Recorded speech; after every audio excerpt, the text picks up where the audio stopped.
guys, and welcome back to another video. And before we get into today's video, I just want to do the usual. So my name's Amber and I upload beauty and true crime content. If they're the type of videos that you like to watch, then why not hit the subscribe button and come along and join our little family. And if you're already part of the family, then make sure that notification bell switched on just so you're notified of whenever I upload a video. Why not give me a thumbs up and leave me a comment down below. And now we can get right into today's Missing Monday. And for today's Missing Monday, we're going to be doing a pretty, I would say this is quite an infamous case. There's been a documentary on it and it's become a massive mystery. And this is going to be the disappearance of Phoenix Coldon. I actually watched the documentary that they made about this missing case, and it made me want to do a video on the case because it's just such an interesting case with so many twists and turns and with no real outcome as to what actually happened to Phoenix. But even still, it's nice to get the word out there, get this story out there. The more people that do missing person cases, the more chance there is of the person being found or hopefully find out what's happened to them. So on the 18th of December 2011, 23-year-old Phoenix Coldon left her family home in Spanish Lake, Missouri, and she completely disappeared. She never returned home. Phoenix Reeves was born on the 23rd of May in 1998 in California, and Phoenix is the daughter of Goldia and Lawrence Coldon. Phoenix was actually born Phoenix Reeves, but she later was adopted by Lawrence Coldon, who was her mother's partner, who raised her as his own, thus becoming known as Phoenix Coldon. The family moved to Spanish Lake in Missouri due to her father's job. Phoenix grew up in a deeply religious family and was brought up with strong Christian values. Her family did, however, support her interests in life, and her interests included music and fencing. She was a very versatile musician. She was skilled at playing the piano, the guitar and the violin, and she was also the local junior fencing champion. She was homeschooled by her mum, however, and many people did say that she lived a little bit of a sheltered life. Friends and family described Phoenix as a polite, friendly and intelligent person who was very well liked by everyone. So the day of her disappearance, which like I mentioned previously, was December 18th, 2011. So at 9 AM on the morning of her disappearance, Phoenix made several phone calls to her friends and her boyfriend. Her parents' car was actually in the garage getting fixed, so unfortunately they didn't have any form of transport. She was acting as her parents' form of transport. So at 12 PM, Goldia, which was her mother, and her decided that they were going to attend church, and on the way home they actually stopped at a store to get some groceries. So at 2 PM, Goldia and Phoenix returned home together, but then at 3 PM, Phoenix literally walked straight past the family room, past her father who was sitting there, and she went to the front door of the house with her car keys in hand, went and got into the car, started backing off the drive, and she was never seen again. So the following day, when Goldia realised that her daughter hadn't returned home and she knew this was completely and utterly out of character for Phoenix, it wasn't something she was known for doing, she rang the police to report Phoenix missing, and the police officer she spoke to was actually very, very unhelpful at the time, and she explained that because she's technically legal age of an adult, she can basically come and go as she pleases, and there's not really much they can do for her. Even though Goldia was trying to explain to the police officer that this was completely out of character for her daughter and that her daughter wouldn't do this, they weren't really going to do much about her disappearance. So the only thing that the police officer offered to do was to run her daughter's plates. So they ran Phoenix's plates through their system and there was no hit. So he basically said, I've done my job, that's all I can do. So Phoenix's car didn't flag up, but that wasn't the end of this for the family. The family knew it was out of character for her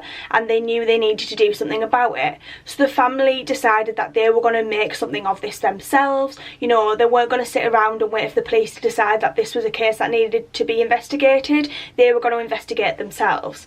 So they decided that they were going to start putting up posters and, you know, really get it out in the neighbourhood that she was a missing person. They also visited local hospitals to see if anyone under her description had been admitted, but had no luck. So weeks were beginning to pass and there was no information on Phoenix and her disappearance.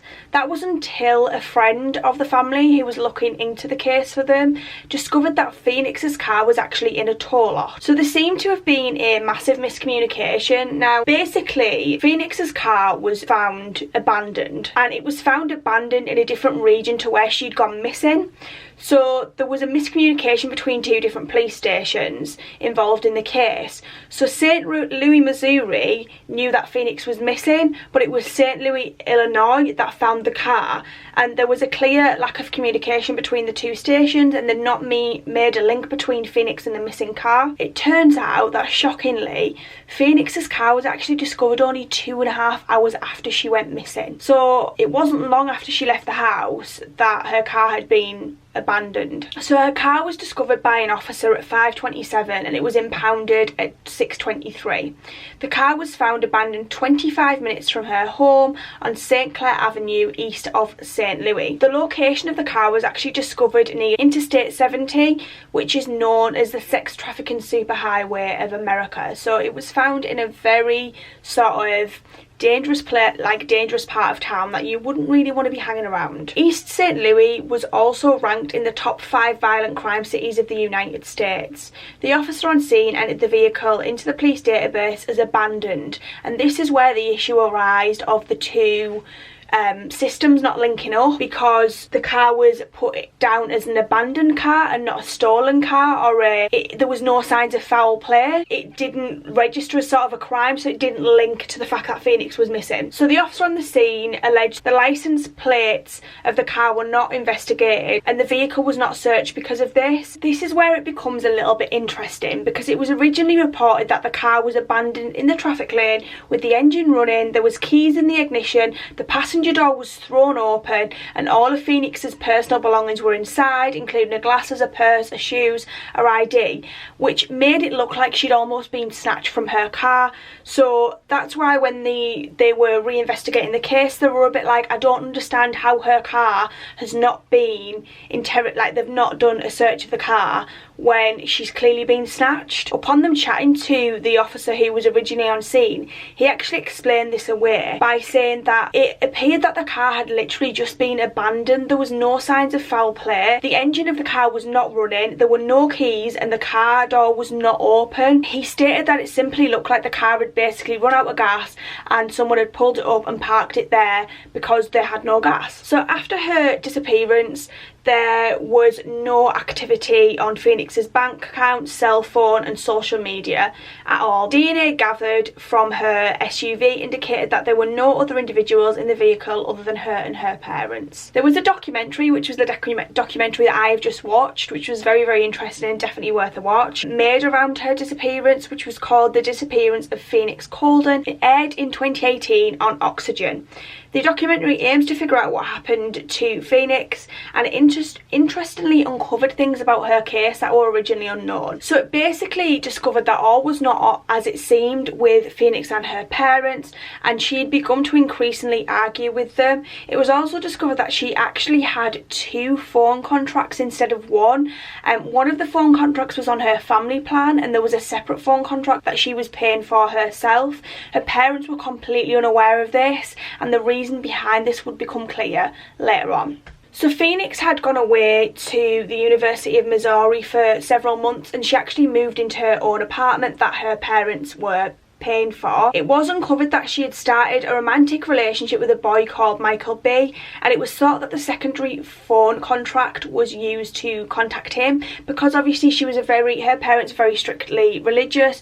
You know, people assumed that she didn't want her parents knowing that she was in touch with a boy. Her mother, Goldia, just agreed to rent the apartment for her on the agreement that she was actually going to be living there with a female friend, although it turns out she was living with Michael B the whole time. She dropped out of university in her last semester, and none of her family were aware of it. She decided that she wasn't going to enroll, and it almost seemed as if she was living a double life. Phoenix is then made to move back home because her parents basically say, look, you know, you go to university in the city that we live in, we're spending a lot of money on this apartment, you can easily attend that university from being at home, so we'd really like you to move home. So she ends up moving home due to the financial strain that was on her parents. This is when it starts to become reported that the strain on her relationship with her parents was starting to show. So Phoenix had a childhood best friend who actually lived in the street she was brought up in, and she was called Kira, and they'd grown very, very friendly over the years. She was known as her best friend,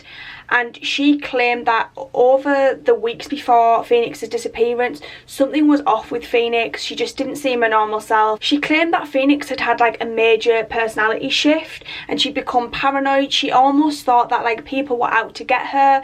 Like she seemed like she was always looking over her back as if there was someone somewhere that wanted her for some reason. Akira also noted that Phoenix seemed very down, depressed and upset, but she just didn't know why. Akira also later come out and said that not long before Phoenix's disappearance they did have a little bit of an argument, and she revealed that the argument took place in Phoenix's car.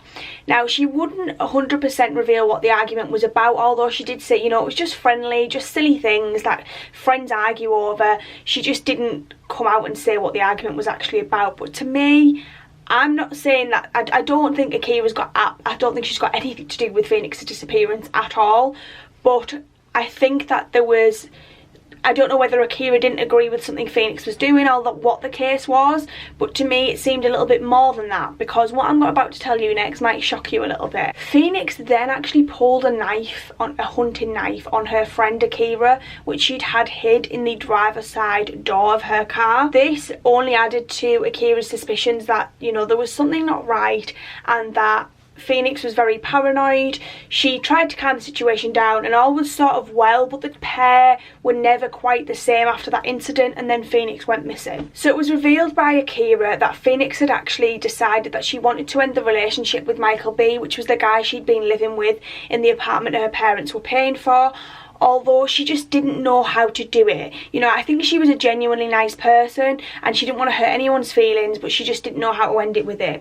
So instead of ending it with him, she starts dating another boy, and this is where the secondary phone contract comes in. So she started dating another boy who, funnily enough, was also called Michael, but this guy was known as Cell Phone Mike at the time. It became clear that the secondary burner phone that Mike actually helped her set up was to contact him, who it turns out her parents actually did know about Michael B, and they weren't an awfully big fan of him. They didn't know that they were living together or anything like that, but when she moved home I think he did come around a few times, and the parents said that like it wasn't the type of guy they expected her to end up with and that they weren't keen on him. But the parents didn't know anything about Cell Phone Mike. In the documentary it is discovered that Mike seemed to have a bit of a problem with aggression and that he did have a little bit of a violent past.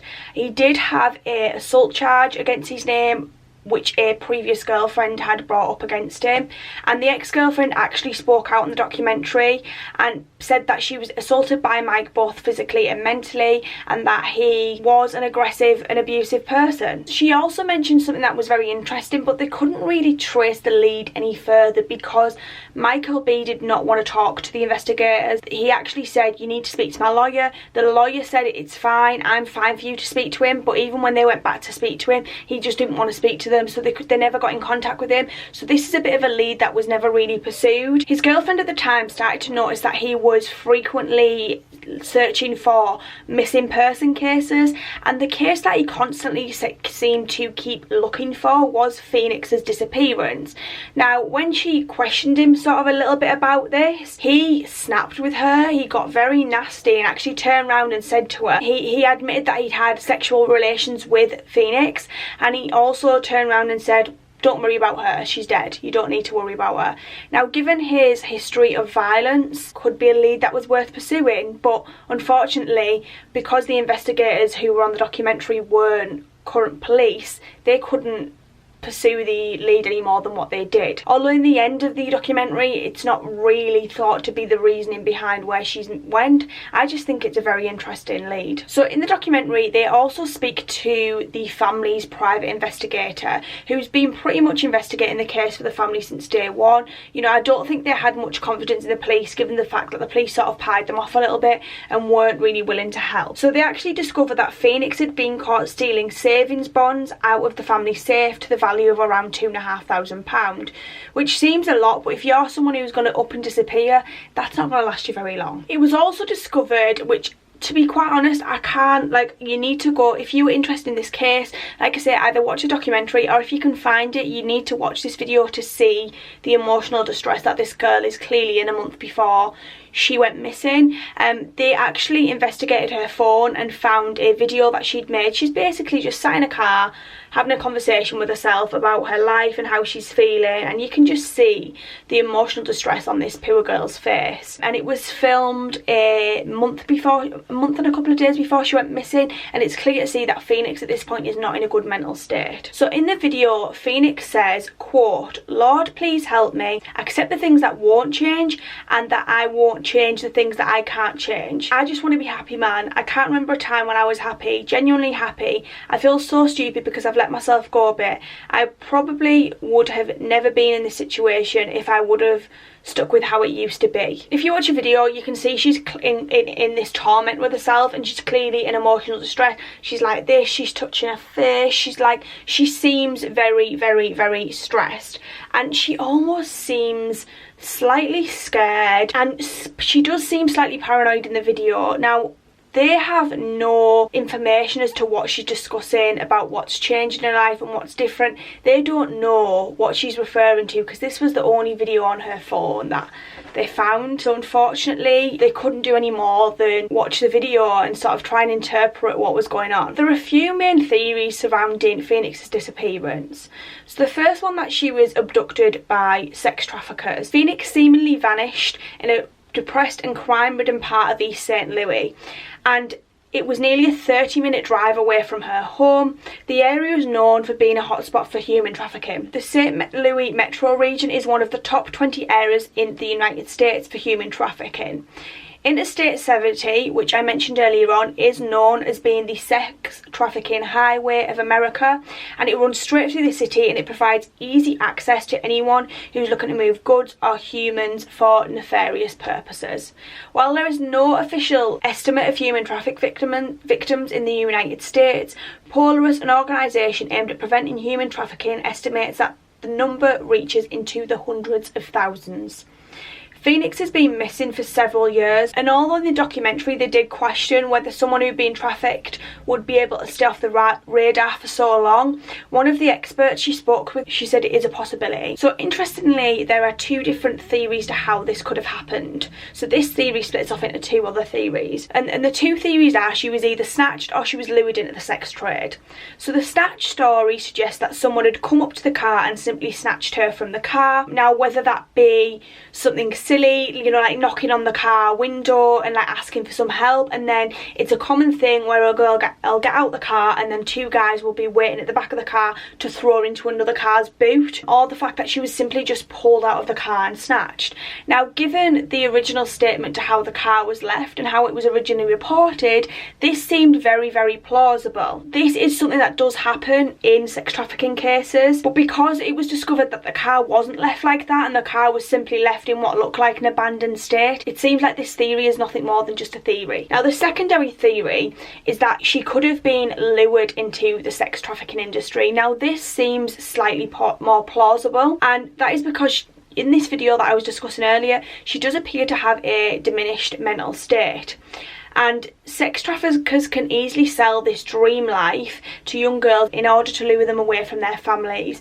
Pimps are masterful in the art of manipulation, and they can be persuasive in offering you a life which is going to be so much better than the one that you already have. You know, if you come with me, I'm going to take away all of that negative thing that's going on in your life, and I'm going to give you so much more. They can seduce their victims by suggesting the promise of freedom away from controlling parents. And as we know, Phoenix was currently struggling with this constant battling with her parents. Phoenix was currently unhappy at home because of the arguments, and if Phoenix was enticed to enter the realm of prostitution, pimps quickly moved to dissociate the victim from their current identity, so it makes them harder to return home to family. Now, if this theory is true, a lot of people argue, why didn't she just come home? You know, why didn't she just break out of the lifestyle and come home? She was a smart girl who might have made a bad decision, but surely it's easy enough for her just to break out of this lifestyle and come home. Like I mentioned earlier, pimps are master manipulators. Once they get into this lifestyle, it becomes a tangled web,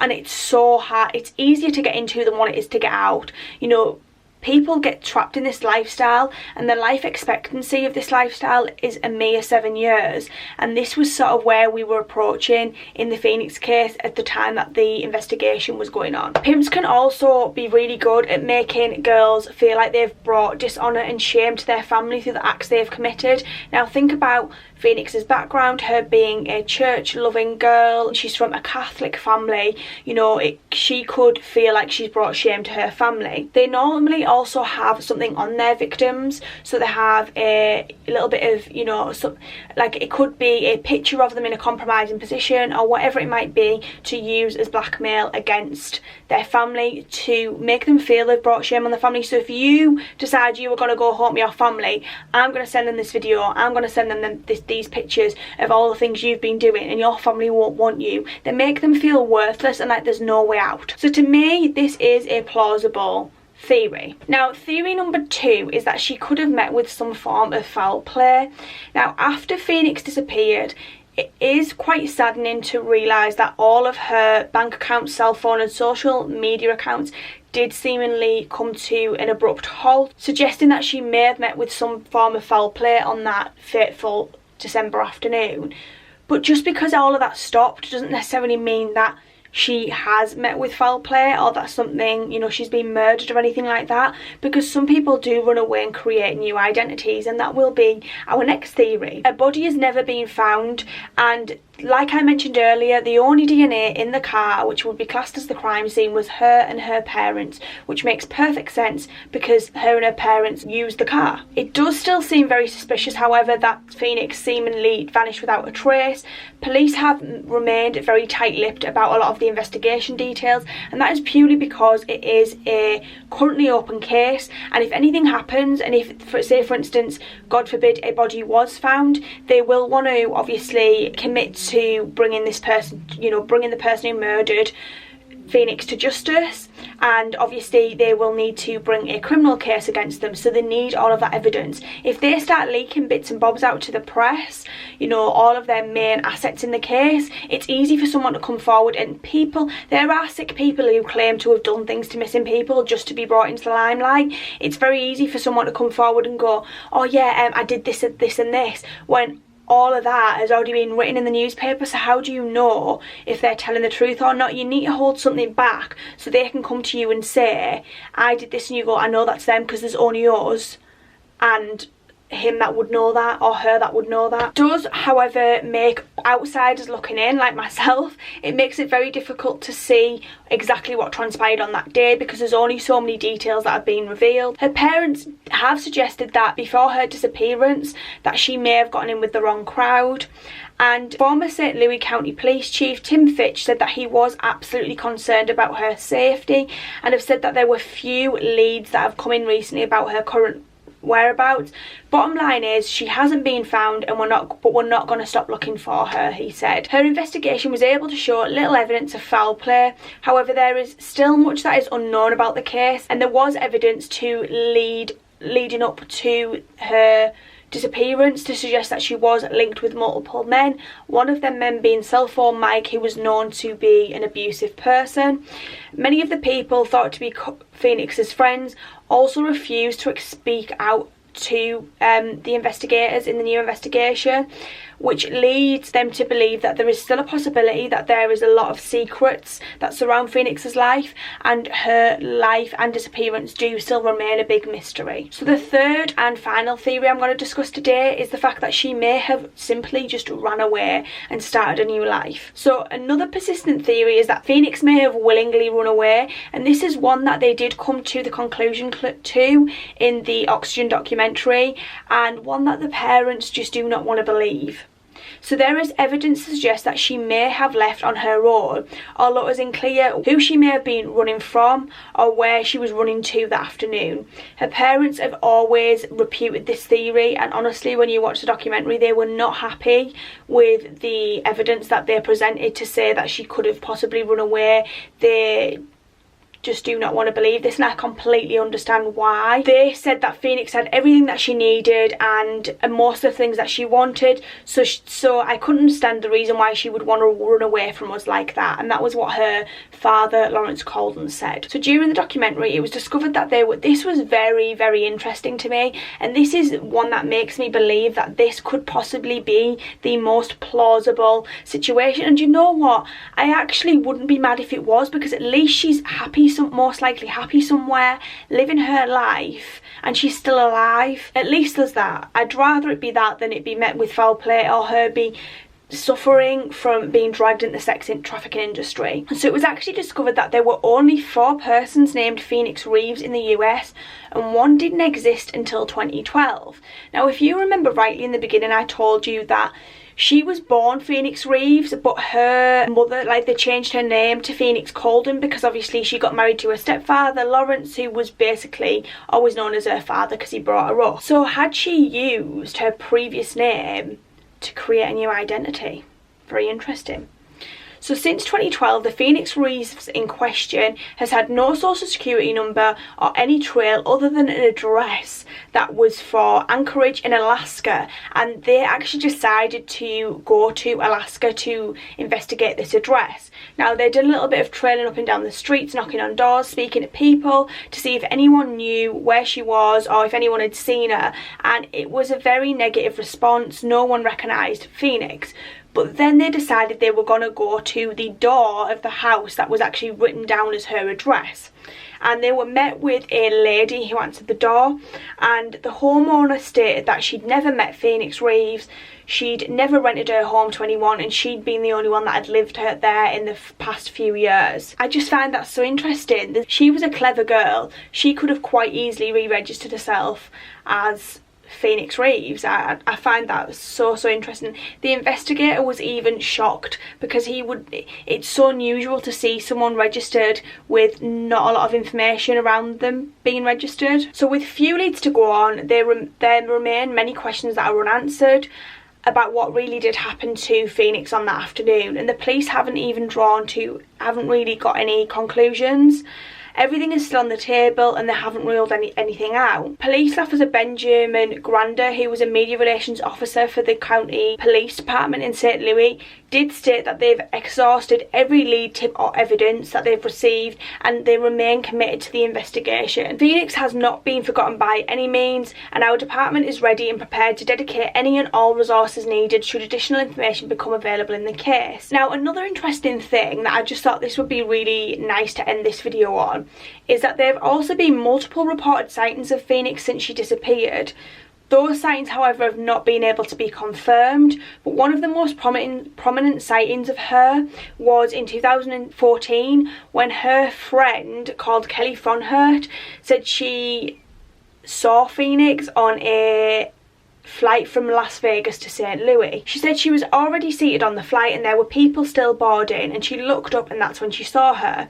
She was in a group of women, she walked right in front of me, Fronhert said, and I looked at her face and I just said Phoenix. Fronhert claimed that when she called Phoenix's name, the woman actually turned around to her and said, "Ooh, do I look like someone?" And Fronhert replied, "Yeah, you do, you look like my friend Phoenix." Fronhert said that the woman kept walking and did not engage any further with her. According to her account, Phoenix was boarding with 3 or 4 other women. All of them looked a lot like Phoenix. She also claimed that there were 2 other men with the group and that they looked like they could possibly be like pro football players, and they were around 35 to 40 years old. When the plane landed, she actually went to the counter for Southwest Airlines and said, "Look, I think there's a missing person on my plane. Like, I think I've saw my friend. She's a missing person. Please, like, help me investigate this lead." So they called the police and they searched the airport tirelessly, but they didn't find the woman. They were unable to locate her. Now, the interesting thing is, if there was suspicion raised on the plane to these 2 guys that she with, and it's possible that she'd got into this sex trafficking life, they could have made a quick dash out of the airport so she wasn't caught. She was asked on a scale of 1 to 10 how confident she was that she'd seen Phoenix, and she said she'd give it a solid 9 out of 10, and she was confident that she'd seen her, and she isn't the only one who claims to have seen Phoenix since she disappeared. Given Fronhert's description, there may be more reason to believe that Phoenix is still alive. I honestly, in this case, genuinely do believe, if you want my thoughts and feelings, I genuinely do believe that Phoenix is alive. I really do. I hope to God it is that. I know it's awful for her family, but I do hope it's because she's decided that she just needed, given that video, the way she acted in that video, I've got this feeling that it was intentional that she left. Now if it wasn't, and she's got stuck in trafficking, that's so sad. And her parents even said, like, look, she's got nothing to be ashamed of, she can always come home, we will always love her. Her mum even has the Christmas tree up from the Christmas she went missing, with the presents under the tree for Phoenix to unwrap. She said the tree will stay up and the presents will stay wrapped until the day Phoenix comes home. And I hope to God that Galdia and Lawrence get some peace at some point and they find out what happened to their daughter. But me doing a case like this and constantly getting her name out there will hopefully lead to some new leads. Anyway guys, I hope you've enjoyed watching this video and I shall see you in the next one. Mwah. Thanks so much for watching. We wish you a Merry Christmas. We wish you a Merry Christmas. We wish you a Merry Christmas.